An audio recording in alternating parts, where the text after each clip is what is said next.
Is it stress you're feeling, or are you under pressure? And what is the difference? If you manage a team, do you have tigers, horses, or dogs? And what do those three categories mean, and how do you manage through that? Well, we unpack that and so much more on today's episode because my guest is Mike Arce, returning for his second time. And I have to share with you, he's just published a new book called The Standard Is You, and it is packed with lessons and wisdom and knowledge.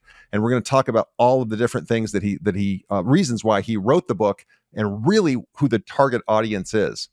At the end, we also open up the podcast. Just he and I are going back and forth and talking about work and family and this achievement-oriented lifestyle and what are the pros of that and what are the cons of that. So I think you'll enjoy just that open dialogue, fully transparent, with he and I going back near the end.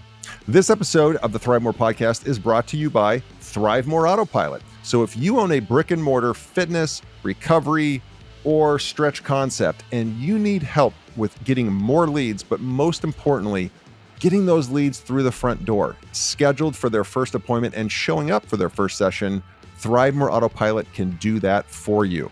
They turn your leads into paying customers. Check them out at thrivemore.ai. That's thrivemore.ai.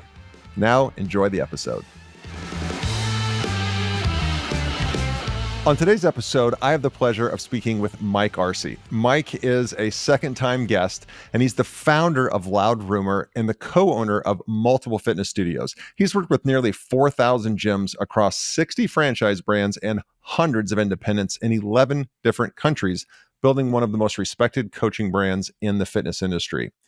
But because he's just recently written a new book, and if you're watching on YouTube, you can see it. It's called The Standard Is You. If you're listening on Spotify or Apple or somewhere else, just trust me, I'm holding up his new book that I just recently finished because it just was published. And it's outstanding, and he writes it from a different perspective. And we're going to get into the business lessons and just some of the life lessons that Mike talks about in his new book. So Mike, without further ado, welcome to the ThriveMore podcast.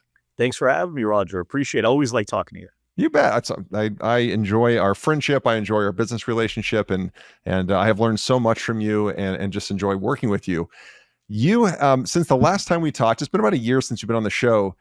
You have written this new book called The Standard Is You. And again, I just read it, and I want to dive into this right away. So the first question I have for you is, I believe it was going to be called The Change Is You, and you changed the title to The Standard Is You, and I'm dying to know why. Well, actually, we had a GSD-Con event, and you were there. Yeah. At First Form, and the word standard, it just really hit me hard. They talked a lot about standards, and that just, it felt almost like it needed to be done. It really is about that. The standard is you.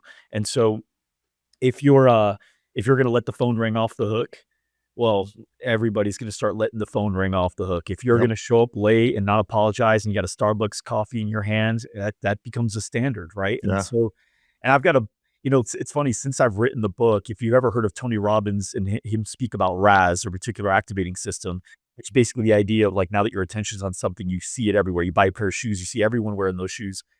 Now that I've written this book, I see standards high and low, and I just can't not see them as standards. And it's almost a little bit like annoying sometimes, because I'm like, man, I don't want to see them anymore. But, going to a restroom and watching how, oh my gosh, this story at the airport the other day, I was using a urinal, 2 urinals over, because, guys, you don't go to the urinal right next to another guy. Sure, of course.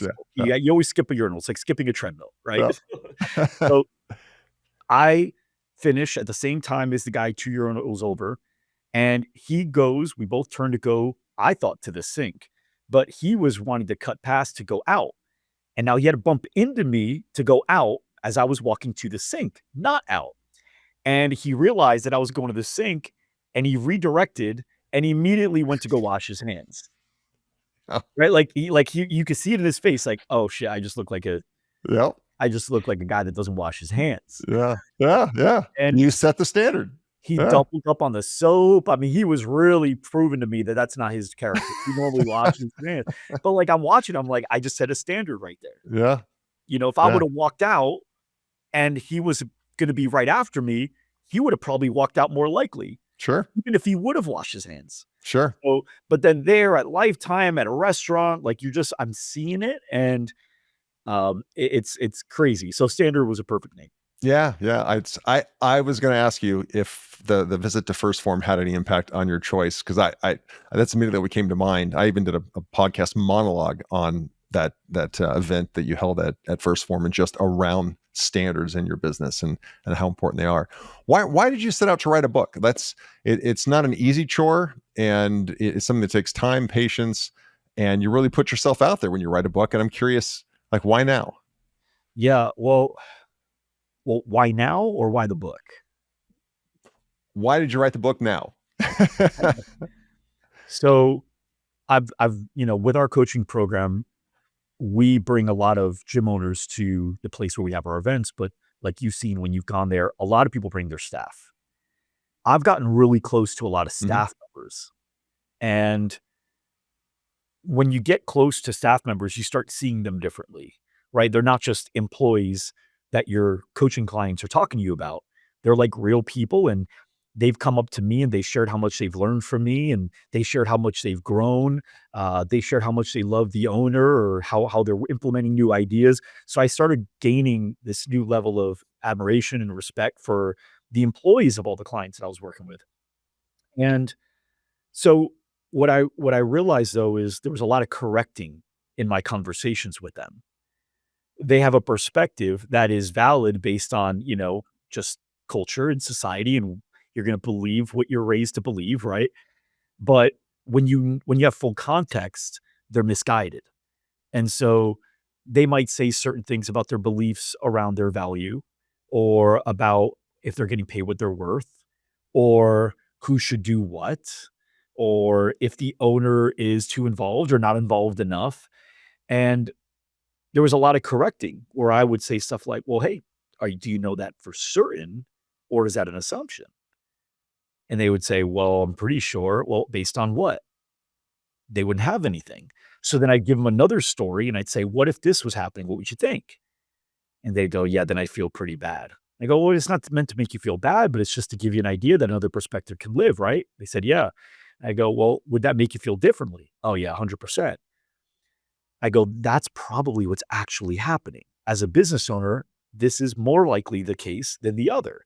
So sharing them things like, one person say, yeah, whenever they message me out of nowhere, I always wondered if that's me gonna get fired. I remember that one conversation. It's like, yeah, sometimes they'll just message me, be like, hey, can you come in and talk with me? I immediately think I'm gonna get fired. Or when he calls me, I think I'm gonna get fired. And I go, you wanna know something? What? Every time you do that to him, he's thinking the same thing. Like, you're quitting. And she goes, "No way."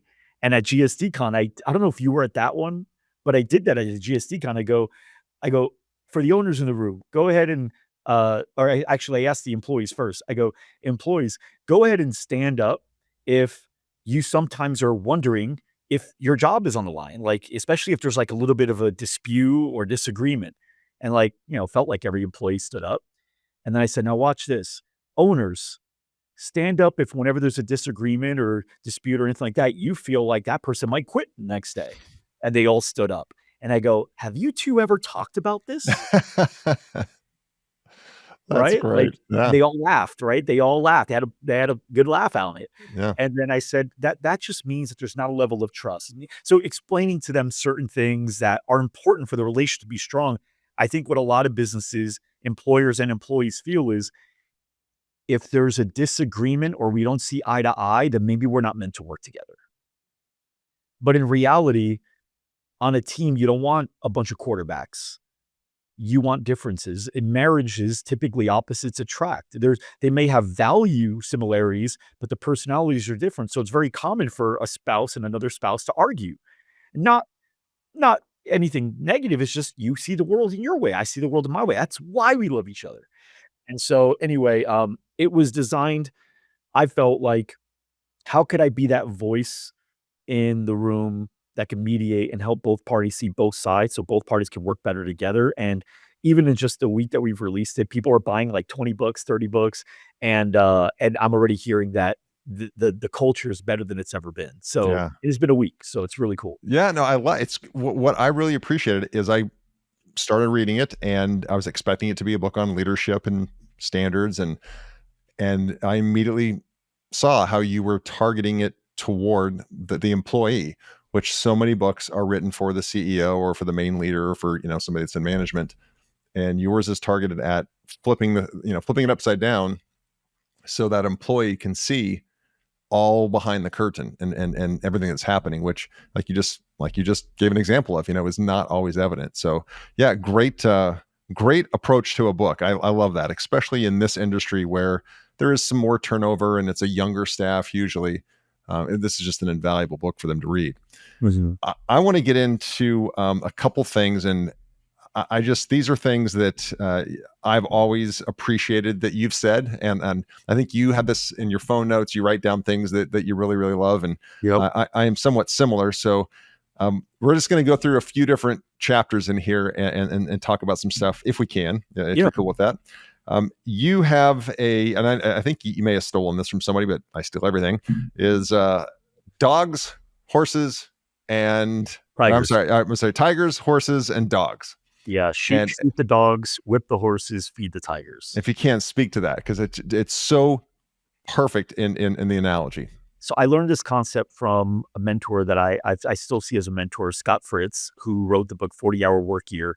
And he was my mentor for about 3 or 4 years, like where we would meet every month. And it was really great. But I think you might have stolen it too. Who knows? But the idea is in sales mainly, but in employees as well, you have, let's use sales for example. You have sales dogs, horses, and tigers. And if you think about a dog, if you don't feed a dog, what happens? It Dies. whines, whimpers, and eventually like dies because Yeah. it can't succeed, right? And if you think about a sales dog will whimper and whine. They're always looking for better leads. They need to be fed. If you don't feed them good leads that they can close right now, well, then they're going to complain about the leads or the market or the price, or they're going to complain about something, right? And eventually they got to go, right? They're not going to work, whether they quit on their own or we let them go. Then you think about horses, the animal. Well, horses are actually really good workers, but they've got to be managed. If you don't coach them, they will just like graze all day. And so employees that are horses are the same way. I've had a lot of really good employees. I've coached a lot of really good employees that are really, really good workers, but you got to manage them. And if you don't manage them, they could coast. And then you've got your tigers.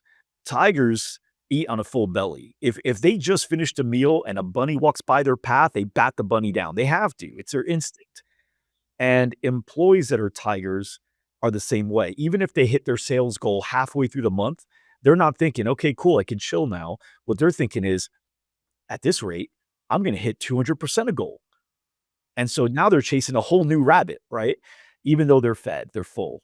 And so I think it's a really cool concept that allowed me to be able to see, is a person a dog, a horse, or a tiger? And then you got to shoot your dogs, aka you got to unfortunately part ways with them. Doesn't make them a bad person, just makes them a bad fit, right? Whip your horses, which would essentially mean manage them, Mm-hmm. right? Not necessarily like whip's a bad word, right? And then feed your tigers. And so Yeah. the idea there is you want to feed the tigers until they cannot responsibly handle more.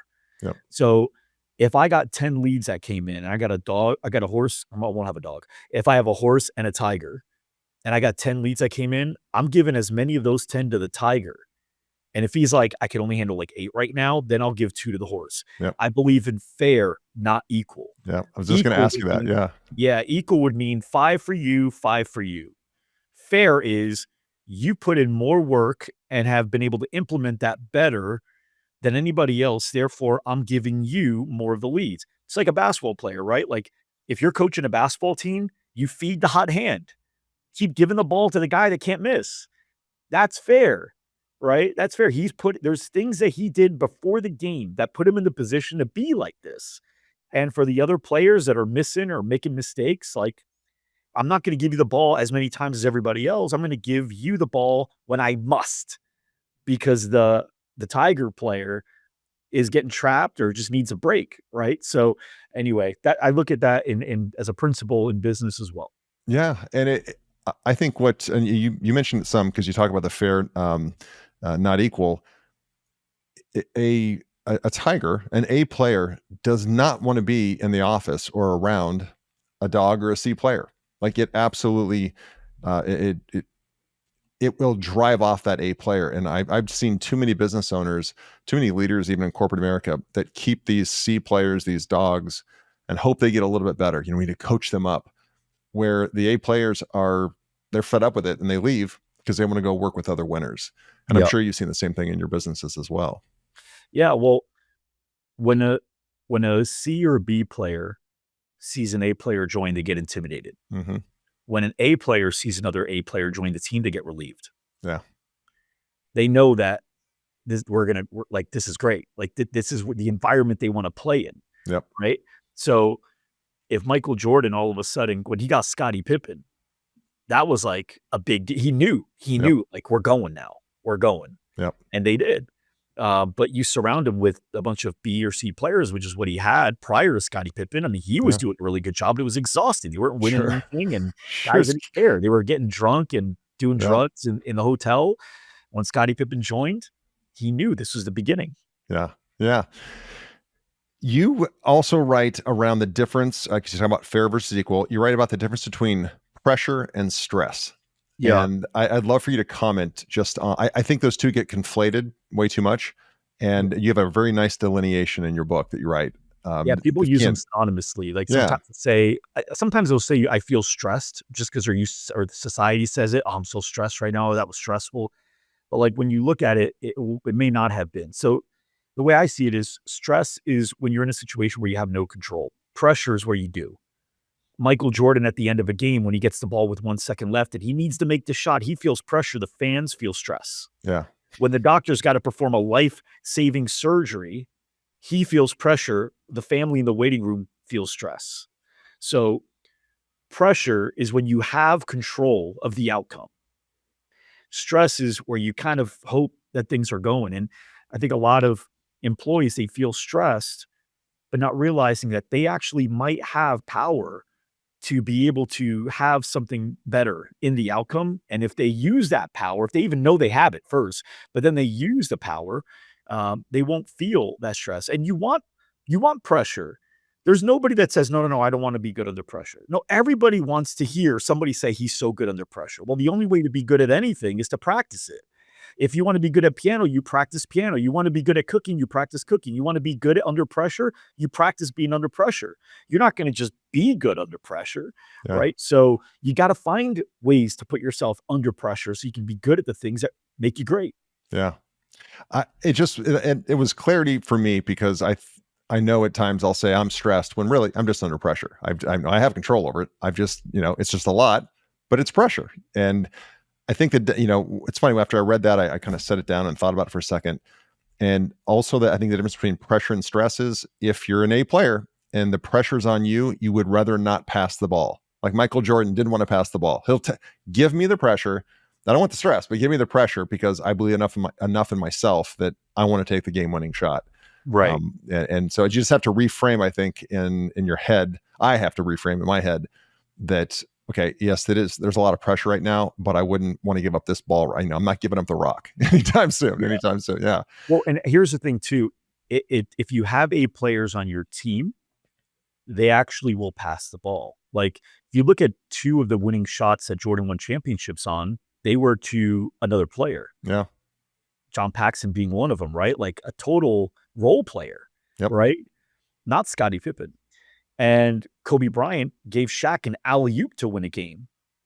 But there's also a season where the Lakers were losing quite a bit. And they were calling Kobe selfish. He was scoring 40 points a game, 9 games in a row, 10 games in a row. It was like a record. And they said, you're a ball hog. You're being selfish. And he goes, listen, I go to practice too. And I see the way I practice and I see the way they practice. I know what time I get in. I know what time I get out. I know what time they get in. I know what time they get out. Watching their work ethic, I trust me more than I trust them. So the same thing goes. But if you have a person that's working with you, that's putting in that effort, that's really committed, you'll pass that person the ball. Of course. Well, of course. That's why A players get relieved, right? Yeah. It's not, I have another person I can bounce off of. It doesn't have to just be me. We can win. A players want to win. That's another difference too. A players don't need to be the man. A players want to win. That's what they care about. Yeah. And so when you see another person that wants to win like you and is willing to do what it takes, you get relieved because your probability of success goes up. But if you're a C player, you just don't want to fail. You just don't want to get fired.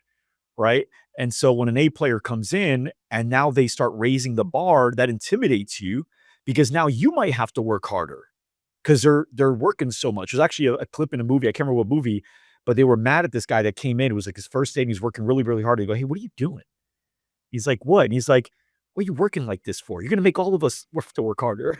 That's Tom Hanks in Big. I remember that scene. Yeah. Yeah, yeah, yeah. So so that's a C player, right? C players get intimidated because now they feel like they're gonna have to because the standard they know about standards too, Yep. and they know Yeah. the standards being raised. Yep. Exactly. Yeah.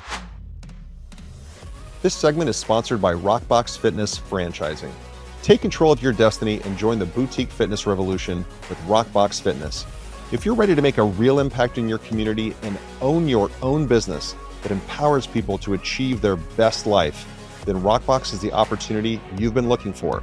They provide comprehensive support from site selection, upfit, training, and turnkey marketing so you can open your studio with confidence and a strong recurring revenue member base. Visit rockboxfitness.com and click on franchise opportunities to learn more about this exciting venture in the fast-growing boutique fitness industry. It's time to turn your passion for fitness and for business into a thriving venture.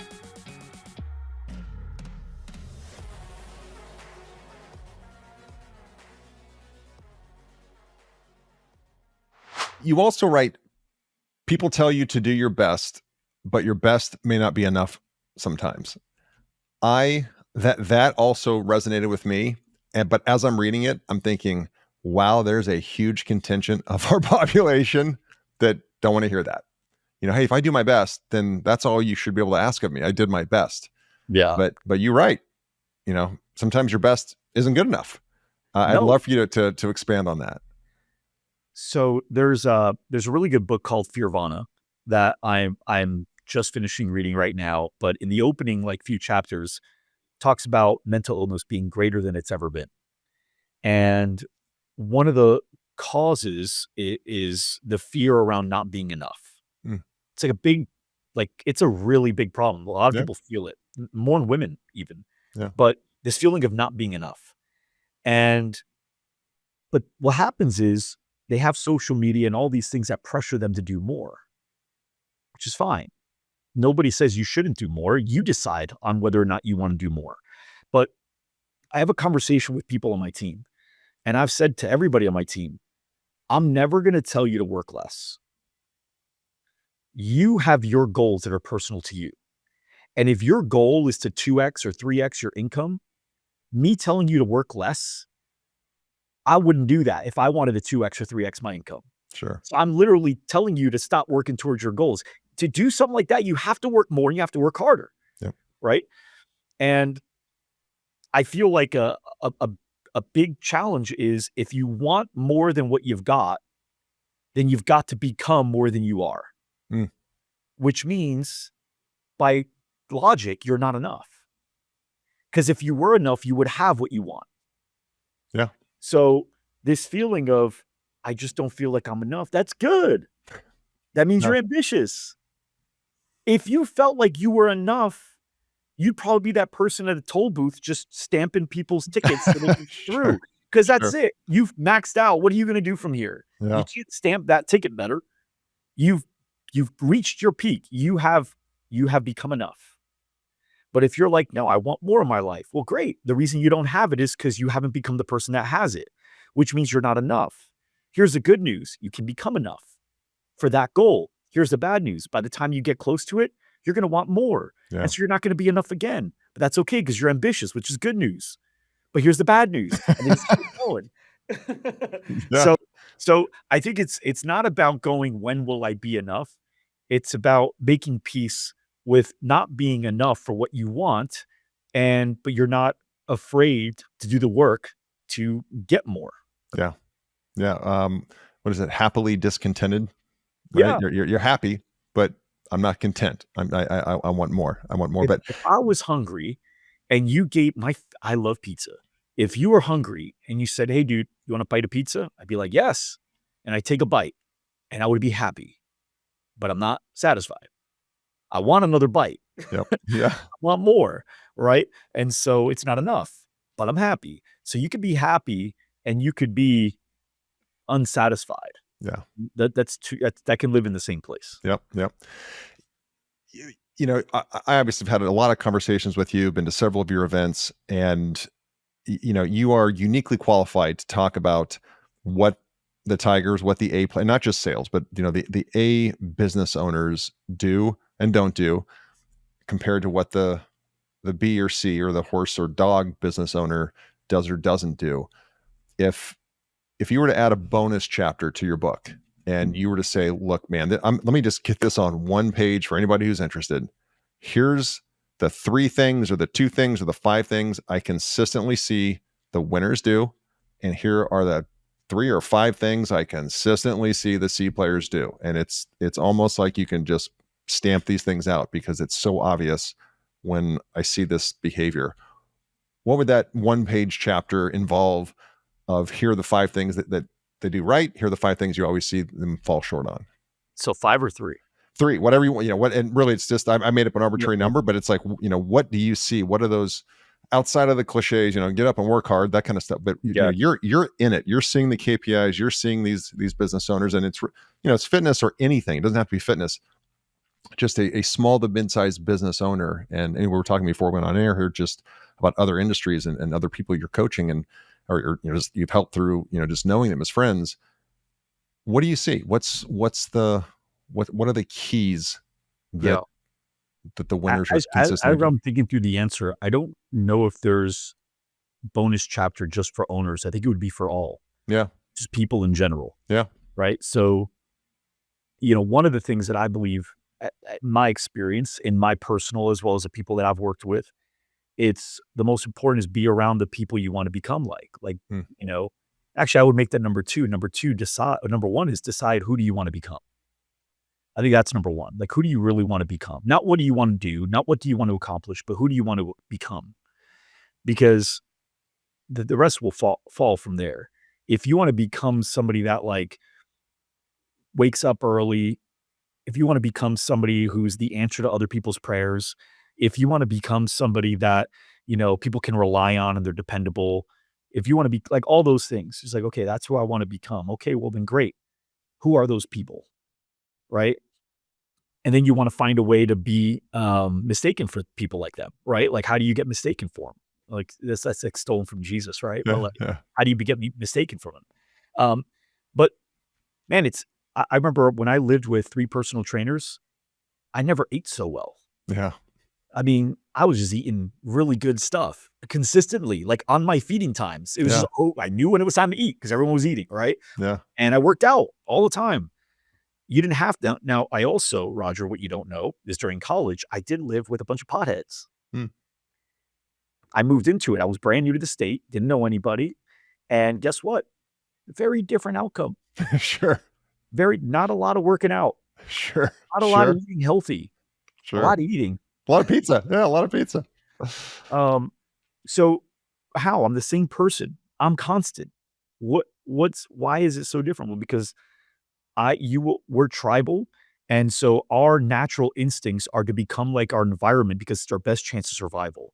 We want our tribe to accept us. That's why social media is also so dangerous because we're not meant to connect with millions of people. So we want everyone's opinion to match ours. When they don't, we feel a sense of intimidation, but that sense comes from a natural tribal feeling of like, am I going to get ousted from my tribe? Because that would be dangerous. We can't run fast. We can't jump high. We can't swim. We can't fly. We can't do any of these things. So we really depend on tribes. So that's an internal genetic evolutionary feeling of like, I need to be accepted. So when you find your core people, you will naturally become like them because we're wired to do it. So find people, I would say that's number 2. Number 3 is practice wisdom more than intelligence. Hmm.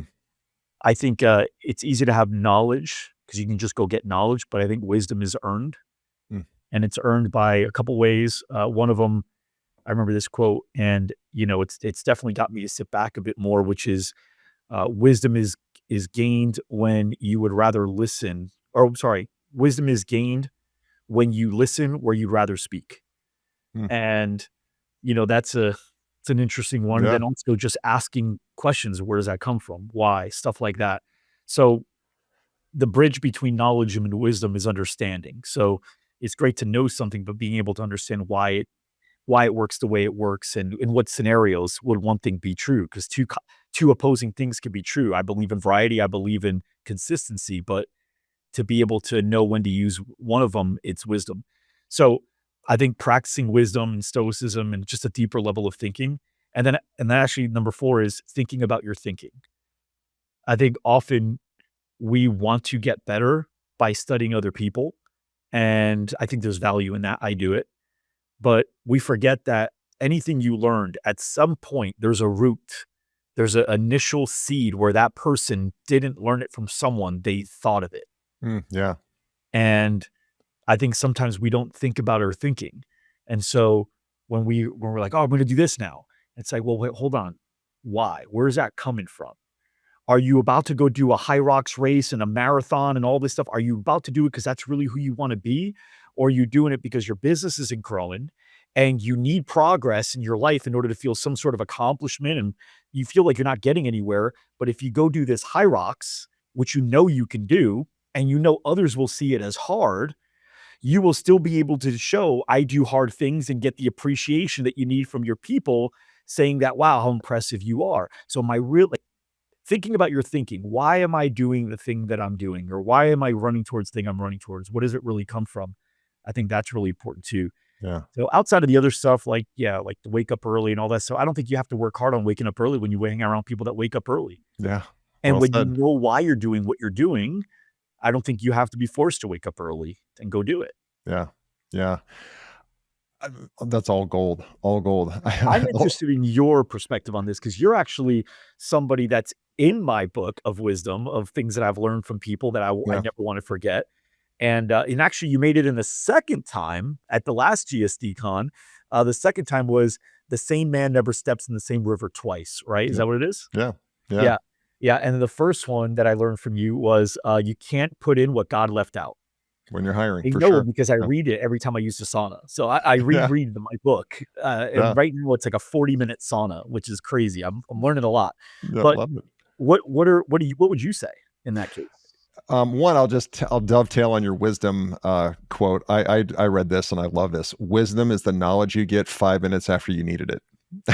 Right? And that's so true in my life. Like, oh, okay, there's a lesson. Okay, that would have been great 5 minutes ago, but now I have the lesson, so now I know. But it Right, always comes that's five. where it says, like, life's a cruel teacher. It gives you the test first and the lessons after. Yeah, exactly. Exactly. Yeah. Yeah. I mean, I agree with literally everything you said. I learned too late in life, but I learned finally getting in the right rooms with the right people and being around the people that inspire me versus and one thing, Mike, and I don't even have to ask. I know you've seen this because any successful person has.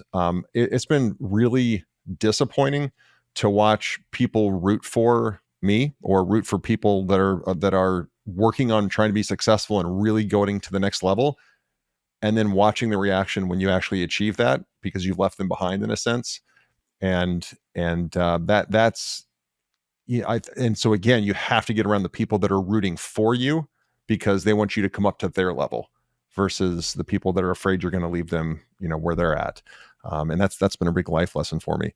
I think the thing that I've seen is, and I preach this all the time in my companies, is it may not be our fault, it may not be your fault, but it's your responsibility. Yeah. And too often, well, that's not my fault. That's Joe or that's Samantha. That's their job. Okay, but who hired Joe and Samantha? You did, so it's your responsibility. And I've seen people, I've seen businesses and employees that take it's may not be my fault, but it is my responsibility, and that means I have to get this taken care of.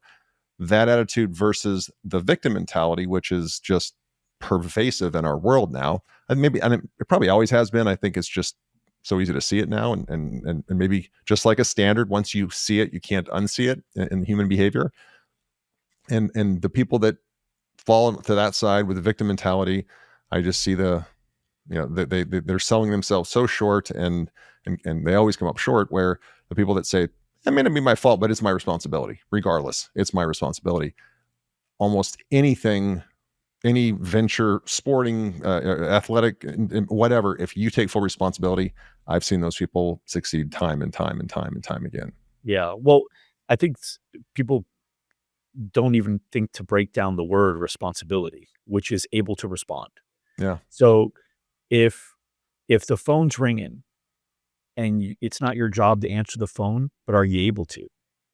Are you able to respond to that phone ringing? Yes, and it's your responsibility. Like, you have a responsibility. You have Yeah. a response And ability. and able to. Yeah. Yeah. Right? And you're just not leveraging your ability because you're being selfish. Yep. And accountability is the ability to take account, right? Like, this is mine. I own this. If something goes wrong, so got it. If the phone doesn't get answered, you're not going to be the guy that's fired for not answering it, perhaps, but you can do it. Like, the person who's in charge of making sure that phone gets answered, that guy we got to go to. I go to you. But if you're able to greet the person, I don't care if you're not front desk. Like, are you able to respond? Yes. Then you have a response ability. You're making it sound like it's your job. It's not your job.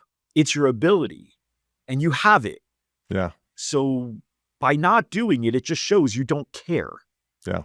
This episode of the podcast is brought to you by ThriveMore Autopilot. You know, the latest data shows a large amount of small to mid-sized business owners are living paycheck to paycheck, and that is not why you started a business in the first place. We all start businesses to create the freedom in our lives that we want and to give us options. But to do that, you need more leads, and you need to turn those prospects into long-term paying customers. Well, the solution is ThriveMore Autopilot. ThriveMore Autopilot is the turnkey solution to take the stress and the hard work out of new customer acquisition, which is the lifeblood of any small business. ThriveMore Autopilot works on your behalf to generate a waterfall of new leads through various channels, to nurture those leads with proprietary AI solutions that mimic human interaction, to sell memberships and help you increase your monthly recurring revenue, and they even provide you coaching and your team coaching on the most effective sales techniques and give you a community of other like-minded business owners. ThriveMore Autopilot is how you scale your business without stress and the relentless phone calls and texts and reach outs to the prospects to get them to show up for that first appointment or to show up to that call. So learn how ThriveMore Autopilot can help you win big by going to thrivemore.ai. That's thrivemore.ai. ThriveMore Autopilot, the strategic partner for small to mid-sized business owners to help you scale and live the life of your dreams. Mike, I wanted to, you said this earlier, thinking about your thinking, and I didn't want to just go past this. I want to rewind the tape just for a second. Another thing that I'm starting to come into, but boy, it's a challenge, and I'd love to, because you and I are wired in a very similar manner. If I don't keep myself busy, I have this guilt, which I know busy is the new stupid. Like, I totally get that, but you know, I'm so, you know, I want to accomplish, and that I base my worth on accomplishing things, which is not what you should do. I'm not telling the listeners that's what they should do. That's what I do. But that slowing down, that stillness, as I've started to bring more of that into my life and just stare at a whiteboard without like any timeline. Okay, look, let me start to build this thought out. Let me start to, you know, really kind of flesh these thoughts out. A real level of peace flushes over me, and just, wow, okay, this is thinking. I'm thinking about my thinking, but I have to work hard to get myself into that position. I did it right before we started, or about an hour before this podcast.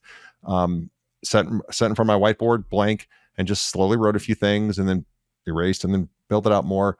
And I had such pleasure and reward for doing that, because I think I'm coming up with some good thinking. But damn, is it hard for me to get into that place of stillness. Yeah, me And too. and I'd love to just tap your brain on what you do to get yourself there, because again, I think we're wired similarly, where it's go 1,000 miles an hour. Well, you know But why? The first question is why? yeah, Why are we like that? Well, who do we hang around? yeah, Everybody.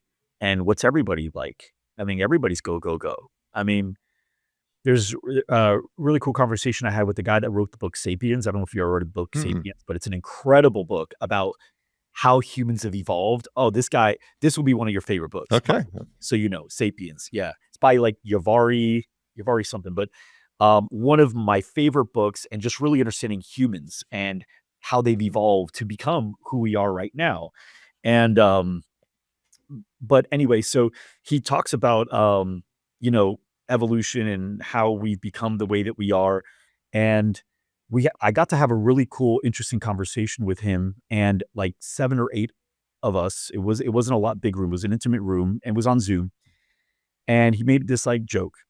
And so the joke is a story, and he said, so this guy from today goes back to the 1800s, and he goes into a home where a woman was there doing the dishes. And he goes, in the future, you're not going to have to do those dishes. And she goes, wait, really? No, there's going to be machines that do it for you. Wow. So I just have to dry them and put them away? Oh, you won't have to dry them either. The machine will take care of that for you. Wow. So I just have to cook. Well, you don't have to cook either. I mean, there's meal delivery and there's restaurants. So I'll just have to do the laundry. Well, there's machines for washing the laundry. So I just dry it. No, there's machines for that too. So I just have to watch the kids. Well, not even. I mean, there's schools now. You drop your kids off and daycare and the nannies. You could have a lot of things. So what will I do? Well, you'll work. Why would I work? So you can afford the refrigerator and washing machine and the dishwasher and the nanny and the and Yeah. so humans are just even when like right now AI's here making life easier, we're busier than ever. Yeah. Yeah. Okay. So if there's one thing we can count on when it comes to humans is we will complicate the simple Yeah. and we will find a way to do more even when there is absence of that need. So anyway, moving on, well, we're around people that are go, go, go. And people are like, yeah, I got to do this. I got to do that. I got to do this. And so as this tribal instinct that we have, that's how we stay in our tribe. I think what's gotten easier for me, because it is easy, still hard, but it's easier, is conversations like that, right? I'll talk to my buddy Dave, and Dave will say something like, yeah, so the other day I was sitting on my porch and I was just kind of thinking through, like, what do I need to do? And had a good, good session on that. And I'm like, I'll hear that. And now my tribal, if, me with like, I should do that. Right. Like, and then I am already envisioning it in my mind. I'm already thinking, where am I going to sit on my porch with my cigar, my pad? It's becoming real. Right. And so you have another conversation with another buddy and he goes, yeah, the other day I was driving and just had the music off and I was just kind of thinking, it just took like 20 minutes to just think. Now when I'm in the car and I've already envisioned it, right? Like a Yeah. radio, no. And so that's why it's important to be around that. But if you're around somebody that they get in the car and they're like, oh, I love this song, they put the music up. There's nothing wrong with that, by the way, but you're more likely to put the music up next time you're in the car, right? So Yeah. so I think Yeah. I think the way that for me that I've gotten to think about my thinking more is by spending time with people that think about their thinking and share their insights. Yeah. Yeah. No, I appreciate that, and it's I want to buy. I will buy that book by the time this fully downloads in the computer. I will have already ordered that off Amazon and be here tomorrow. Because if you're recommending it, I know it's great. If we go back, there was one last thing in your book that I wanted to ask you about that you reprinted, and it's T's letter. T is an employee that works at yeah, a manager at one of the several gyms that you own. You reprinted that, and I just love for you to speak to the listeners about that letter and why that was such an indication of that's the right employee to have. She is the right. How do I clone her? How do I find more of her? Well, one, help her understand what that is, right? Like let's define clearly what success looks like. And I think my partner Laurel's done a good job of that with her. And so what she did, she had a responsibility, right? She didn't, it wasn't in her job description. We never interviewed her. We never told her to do this. She just did it because she had the ability and she saw there was a need to do it. And I think what she had felt at the time was that the coaches were falling into just being coaches, Hmm. right? Where they were just, correcting form and motivating people, high fiving. And what T did was she saw that and she wanted to create a vision or expand on the vision of we're not just coaches that high five and tell people good job and ask about the weekend. We are there to help them correct their form. If we feel like they're not doing it right, we will be there. We'll guide them.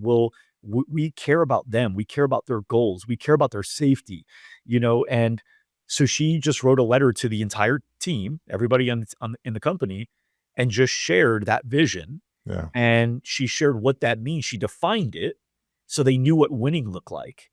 And Laurel shared it with me and said, "Look at this." And I was like, "Wow, that's impressive." And I was just creating the framework for the book. Yeah. And in that moment, I created a section for T's letter. So she had the ability to respond, and she did. She saw it, and she decided it's not her job. You could argue that that's more Laurel's job or my job to cast the vision, but she saw the opportunity. It was one of the best examples of an employee, a W-2 employee, taking on the owner persona. It reads like an owner wrote it, which was just wonderful. Knowing in a brick and mortar retail type location, you won't often find managers that will take on that ownership mentality, and she did. I'm really grateful that you reprinted that. You know what's funny about that? So there's a chapter called Yeah. owner mentality. Yep. That's the rules, right? There's 13 rules. That's one of the rules. And it's funny because I've had, I think 3, maybe 4, for sure 3, um, managers message me, whether it's on Instagram or text if they had it, and sharing with me that, "Hey, today somebody mistook them for the owner." Said, Mm, "Hey, one of the members today, they actually, they said, 'Oh, I thought you were an owner.'" Or, "Oh, one of the new employees said, 'Oh, I always thought you were one of the owners.'" yeah, And and so now I help them define that, right? In that chapter, you want to walk in with ownership mentality. And it doesn't mean I'm the owner ego. It means I take ownership of this company, the experience, the deliverables, all of it. I take full ownership with my team. And therefore, just by having that mindset and that behavior, not thinking I'm a cog in a wheel. You don't want to be a cog in the wheel, then don't act like one. You want to be seen as somebody of higher worth, higher value, than act like one. You have the power to do it, right? You have, maybe nobody's giving you the understanding that you do, but you do. And so if you see that something could be improved, improve it or bring it up. Be like, "Hey, how do we fix that? That paint on the wall is chipping. How do we fix that?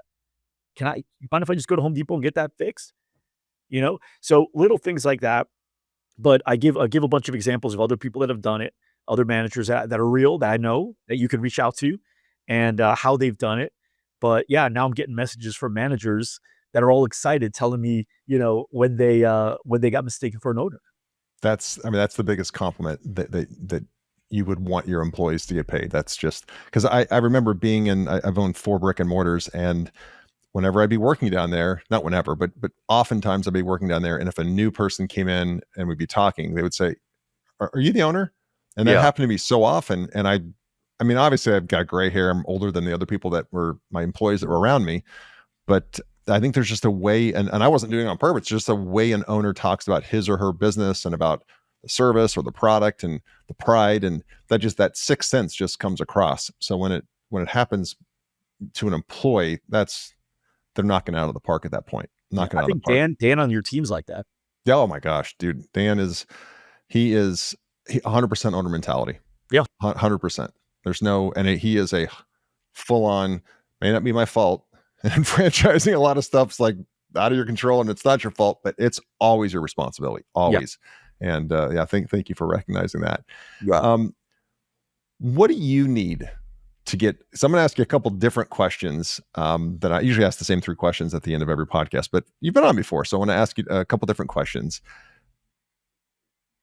What do you need personally to get better, to be able to achieve what you want to achieve or have the outcome in life that you're looking to have? It's funny you caught me at like the best time because I went to a coaching. I joined a coaching program myself, and it's with Dan Sullivan. I don't know if you Mhm. know Dan Sullivan. And I spent a whole day just thinking through that. I think one of them is creating compartments in my life, and I got to witness the success of that just over the last 4 days since that Friday. So everything blends in my life. Everything blends. I've got the kids, I got work, I've got all that. And, I do a good job of being present with my kids mostly. I do a good job of being present with work mostly. But I've got so somebody that's, let's say, 300 pounds overweight. This is the way I looked at it. This was Yeah. like, I create analogies for myself too, just to help you understand. Sure, sure. So you take a person that's like 300 pounds and they're overweight and, so they just snack throughout the day. Maybe that's their thing, right? They'll put their hand in a bag of chips. They're not even hungry. They don't even need food right now. They have a habit of putting their hand in a bag of chips. They have a habit of opening the fridge, take another bite of that cake that's been sitting there. They have a habit of going in and grabbing a quick cookie. It's just a cookie, right? And that habit causes their destruction. And then you have a person that creates a structure for his life. And he says, no, if I already had cake today, I'm not gonna have cake tomorrow. I don't need cake 2 days in a row. Like, like I don't need it. Like I'm fine without it. Or, hey, I'm not gonna snack. I don't need a snack. I'm not hungry. I know what I'm gonna eat in like an hour. It's fine. That person that creates that structure and then goes, but on Saturday, I know I'm going to pizza with my buddies. I'm gonna throw down on Saturday. Right. So they look forward to it. And that allows them to have that control. I feel like with me, I've been the fat kid putting his hands in bags of chips with work. So I'll check my stuff. I'll go through some of things more than I already knew I shouldn't do it, but I kept doing it, right? Just like the guy that knows he shouldn't be eating the chips too. And so I would be just checking stuff for the sake of checking it because I'm in the habit of checking it, not necessarily because it needs me right now. And so this weekend I practiced what's called free days. So 2 free days where you're really just doing stuff for yourself and your family and your health and stuff like that, and no work. And so it was so crazy knowing that that was going to happen.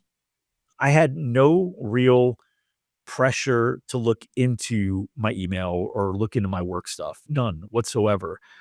And I think it's the same thing when you don't intentionally fast, you're hungry. But when you intentionally fast, you can go the whole day. Yeah. It's weird, right? Yeah. But I couldn't wait until Monday morning. Like I could not wait. And Sunday night comes. I'm like, all right, we got to get to bed early. 9:30, we're all in bed. And I was up at 4 and I got so much done yesterday.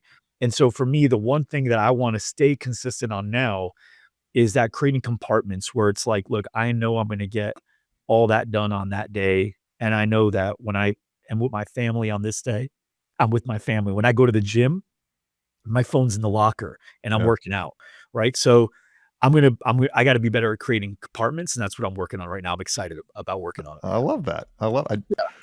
Isn't it funny how, like you said, I caught you at the right time? It's just the lesson always appears when the student's ready, and you were ready for Dan Sullivan to get Yeah, you there. Yeah. yeah, Mike, if you didn't do what you do, which is run, an international coaching and mastermind program and mentoring so many people, if you didn't do that, what would you be doing? teaching somehow. Yeah. I love teaching, and I don't think it's so much so because I like being the position of a teacher. I I genuinely enjoy coming up with like parables or analogies or stories in order to take a concept that somebody may not understand when you just say it literally and then be able to get them to understand it, like the bag and the chips thing, right? Like for me, I did that even for me to help me frame it. And I've learned that there's been people that I've coached that have said they've gone to 3, 4 coaching programs, they've had business coaches, they've read books, and up until today, they haven't been able to really understand financial reports the way they see them now, or they haven't been able to understand purpose, mission, values the way that they see them now, or they haven't been able to see sales or marketing. Marketing is probably the biggest one. So many people are like, I looked at marketing so wrong. And now that I'm looking at it right, like my business is growing better than it's ever grown. And so I would be a teacher, whether it's teaching kids, teaching adults, teaching dogs. I'd be a dog trainer. I'd be something. I love watching growth and being a part of that. Yeah. And that's your gift. Your gift is having an analogy. I remember the last time I was at one of your events, you talked about the statue of David, and the lesson is still there because of the story. because I would have forgotten what you said if it weren't for the story. You're really, really good at that. You remember the story, which Yeah. the lesson's attached. Exactly. Yeah, it comes along for free. And then just two last questions for you. One last formal question would be, if you could go back, and we've here's two guys. I'm a little bit older than you, but two guys, kind of here in our second half, if you will. And, we shared some wisdom on this podcast. If you can go back and give the 20-year-old, 21-year-old you life advice, but, just one thing you could, in a time capsule, you jump out, you can say one thing to the young 20-year-old Mike Arce, and then you got to get back in the time capsule and come back to today. What piece of advice would you give him? Hang out with older people. Hmm. Hang out with older people and take them seriously. And I would give them a frame. I would say, you're 21, right? Yeah. How do you feel when a 13-year-old's around you and he thinks he knows everything? And then I know myself, I would be like, I think he's an idiot. Why? Because he doesn't know anything. What about what he thinks he knows driving's like, and he thinks he knows what adulthood's like and getting a job's like, and he starts talking to you about his understanding of it. What do you think? That he doesn't know what he's talking about, right? The same thing goes for your 21-year-old ass when you're talking to somebody in their 40s, 50s, 60s, 70s. So hang out with people that you see as old today and take them seriously, as that 13-year-old would get value if they listen to you. Yeah. Love it. Love it. And then you speed away and 21-year-old be like, who the hell was that guy? What does he know? Yeah. I mean, if you think about the people that you're most confident in that are young, are the people that think like a wiser person. Yeah. Like when you're like, he's got such a head on his shoulders. What you're really saying is he thinks like an old guy. Yeah. Yeah. He's making decisions like an old person would. Yep. Like a person that learned his lesson. Who got the wisdom already. Yeah. They got the wisdom 5 minutes later. The lesson 5 minutes too late. So they remember it. Hey, most important question. Where can people who want to work with you, want to find you, just follow you? Because you don't have just great advice on the fitness industry. You have great advice and great thinking and just a sharp business mind. So where could people, follow you, be part of your journey, and just connect with you and get in touch? Yeah, they can, on Instagram, I'm pretty active. LinkedIn, I'm pretty active. Instagram, it's Mike Arce Live. So my last name spelled ARCE. And then LinkedIn, you could find me there too. But I would say I'm probably most active on LinkedIn or Instagram. On Instagram. Okay. Well, and we'll put both those in the show notes so people that are driving, they can just click that. Well, as a reminder, The Standard Is You is out now. It's a great read. It's an easy read. And I say easy read because it's digestible. Mike's written in a very digestible way. So if you have they don't have to be in the fitness industry. If you just have a staff that's working for you, this is a great, great gift to give them, to help them see a bigger perspective and the bigger picture, which is a gift to them. Mike, thanks so much for coming on, man. I could rap with you every day. I just really, really dig your energy. Same here, man. I appreciate it. Awesome. For everyone else listening, remember, make sure to share and subscribe. Mike had some wisdom nuggets. He dropped some wisdom bombs in this episode. So share this episode with a friend or a family member or a colleague. And until next time, set your intentions for the day and strive to thrive. Thank you for tuning in to the ThriveMore podcast. Don't forget to take a look at the show notes for any of the resources that we mentioned during the podcast. And if you haven't already, be sure to hit the subscribe button and turn on your notifications so you have access to the latest and the greatest. You can connect with me on any of the socials at Real Roger Martin. And be sure to check out our website, ThriveMoreBrands.com. There you'll find information on the brands we support and information on franchising. Thanks again for tuning in.